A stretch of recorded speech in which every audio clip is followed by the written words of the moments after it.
Добро пожаловать в мой канал. S'il manque des aiguilleurs, la loi ne nous permettant pas d'en réquisitionner, il y aura donc des lignes fermées. Sur les grandes lignes, les trains annoncés la veille à 17 h seront garantis.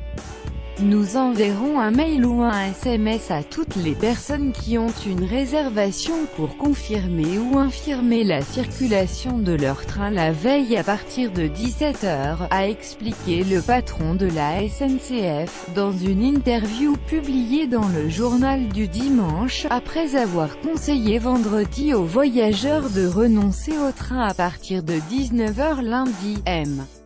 Pépi a redit que « les Français doivent être lucides. Nous avons dit et répété qu'il y aurait très peu de trains du 2 avril au soir au 5 avril au matin.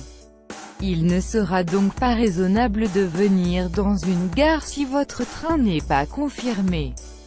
C'est pour cela que l'on a fermé les réservations pour les jours de grève. Lorsque l'on y verra plus clair on pourra en rouvrir certaines. La CGT, premier syndicat du groupe, l'UNSA, deuxième, et la CFDT, quatrième, ont appelé les cheminots à faire grève de lundi à 19 h jusqu'à 8 h jeudi.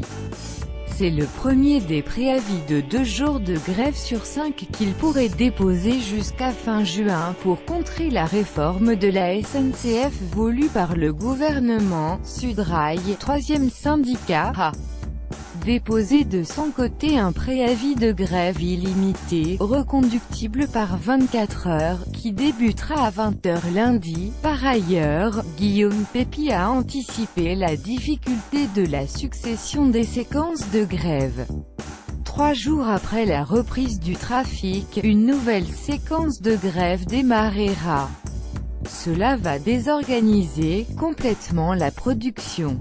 Exemple, si l'entretien technique d'un train ne peut être fait à cause de la grève, et il ne pourra plus rouler.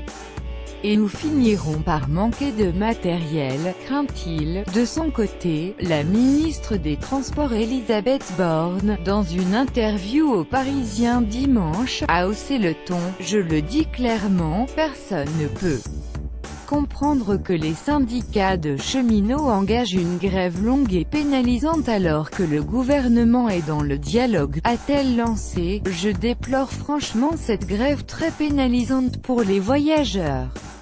Il est incompréhensible que les syndicats restent dans une posture de blocage qui n'est pas justifiée alors que nous apportons des réponses aux cheminots, a-t-elle poursuivi. La ministre a rappelé qu'il n'a jamais été question de passer en force, soulignant que les concertations ne sont qu'à mi-chemin et que nous démarrons la semaine prochaine le débat parlementaire.